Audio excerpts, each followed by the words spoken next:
What is going on, beautiful people? It's your boy Blue and welcome to Train Sim World 3. Today we are back in the UK to drive the Railhead treatment train, which is actually a very interesting addition to Train Sim World. So let's take a look. So ladies and gentlemen, welcome to Faversham.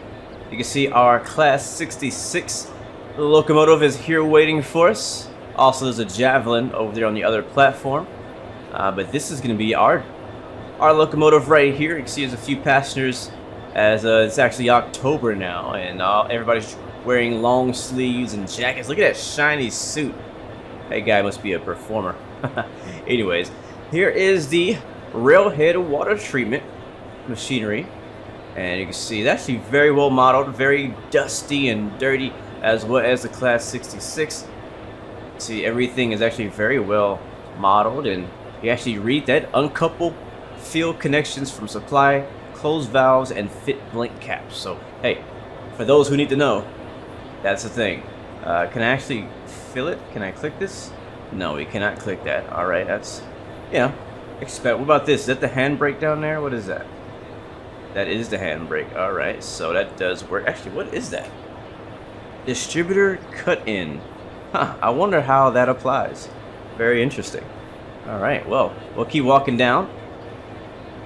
Just inspecting everything back here, make sure everything looks good. Here's our generator right here. This big blue box. But yeah, it looks really good, honestly. Really, really good. Decided to watch a few videos on YouTube since I've never actually seen one of these before, and I have to say, it's a pretty accurate representation from what I'm seeing in the videos. In real life, they do use a variation of locomotives to actually do this job. It's not always a class 66. Sometimes it is, sometimes it's not. And it's also done by different companies as well, as we are now boarding up the class 66. Shut these doors. We'll get our HUD back on and get ready. So we are here in Faversham, as you know, and we'll be doing a very nice short drive to Sittingbourne, platform 1. So let's get the train up and going. So we'll start off on the right hand side, and we'll get a reverser inserted. Put that in like that, and then reverser forward. Beautiful. Next, we'll go up to the top left and get our headlights to day running. So we'll go day running. That looks good to me.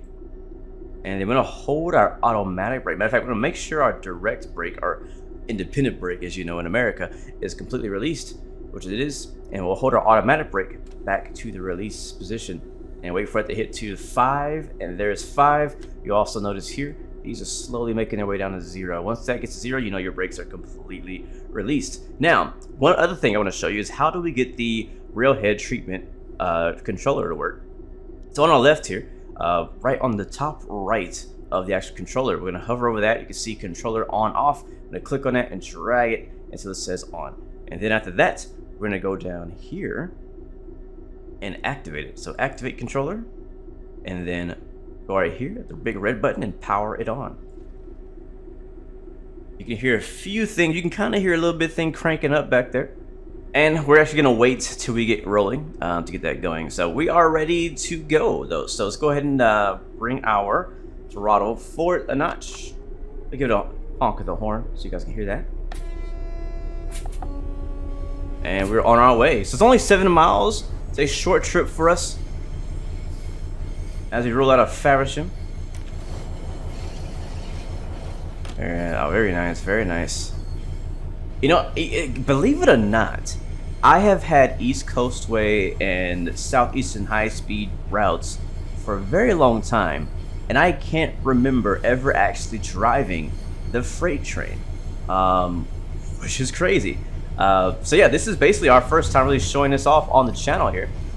It's actually a decent train. I don't do a whole lot of freight ops out here in the UK, but I could definitely could dig this. So as we reach up to 20 miles an hour here, which I believe from my research is the minimum speed to actually use the device. So let's go ahead and turn on, hit the engine start. And that's gonna get our, or I'm not sure what you call this thing, with the Railhead water treatment thing. That's gonna get that engine started back there. And then all we gotta do now is basically turn on the water pressure. So water pressure on. and then we'll turn on the left jet and the right water jet. So go to on and on.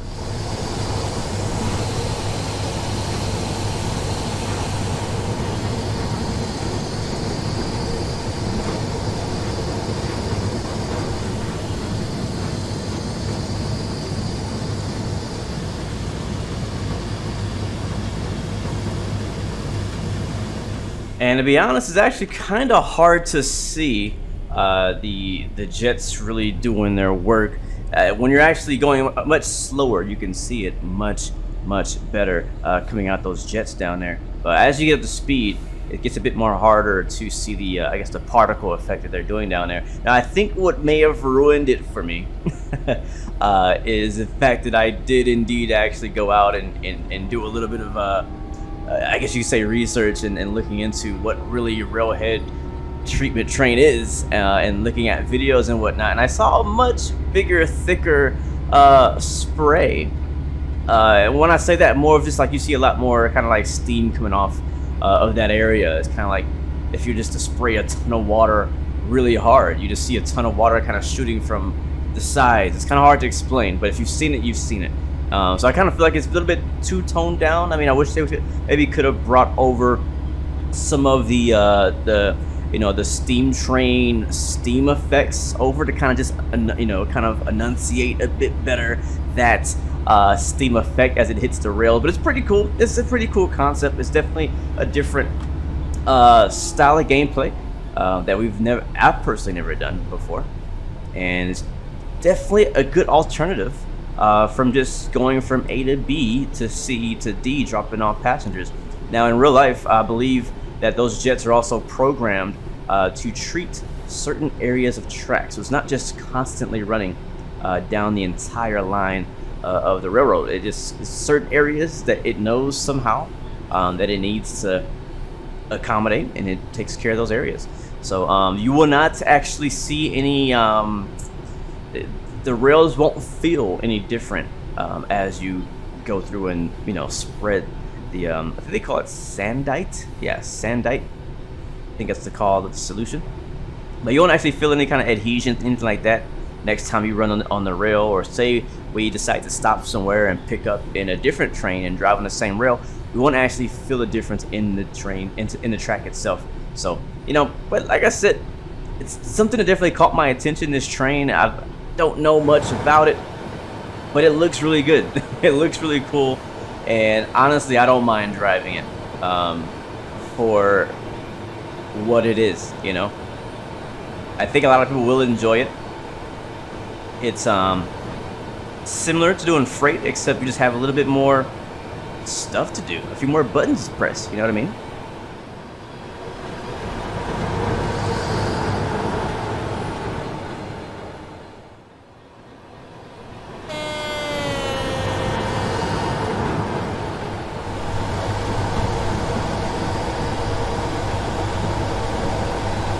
I was just thinking about it, and I think a good effect that could possibly make you look a bit even more realistic is the, what do they call it? The splashback effect, like whenever you drive through the snow currently in Train Sim World 3, how you kind of get that snowy effect that comes off the back of the train. Well, kind of having that more centralized around where the jets are might be a close way of doing it. The sounds, there's a javelin right there. Sweet. The sounds are honestly pretty good. I think the sounds were recorded probably with the real thing. I just feel like they're just a little too quiet. But other than that, I mean, it's Train Sim World 3. Visually looks great. Misses the mark in a few areas here and there, but who am I to judge? I've never even been to the UK. So personally, I'll probably drive this a few times. There's some really cool scenarios, honestly, that do come with this DLC.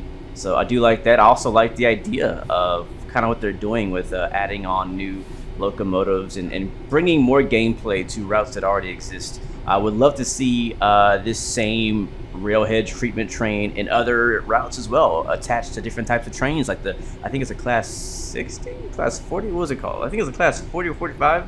I believe those also carry, or not should I say carry, but they pull the Railhead treatment equipment, I guess you would say. So other than that, I mean, having a few other trains there, a few different routes, having that diversity in a route definitely is a game changer. I would love to see these trains going up and down the route as I'm driving the Javelin or one of the other passenger trains as well. Just having that, you know, kind of making the railroad look even more alive, seeing, all right, well, there's not just passenger trains out here. There's not just freight trains out here, but there's also, like, you know, track washing equipment. Like, you know what I mean? Like, it's like there's people out here doing what people do in real life, and that's maintaining the railroad, which is pretty cool. So all right, we're coming up to Sittingbourne Platform 1, which I believe is our one and only stop for today. We're only tasked to clean this one section. We'll start applying some brake. I'm using the direct brake. I probably should be using the automatic brake though. I'll try that. We'll see. We'll apply some automatic brake as we're rolling in. We got a red signal right after. Do not want to lose that. And what I should have done before we started coming in is actually turning off this stuff. So turn off the left water jet, right water jet, and water pressure. All that stuff's gonna go off as we're rolling in.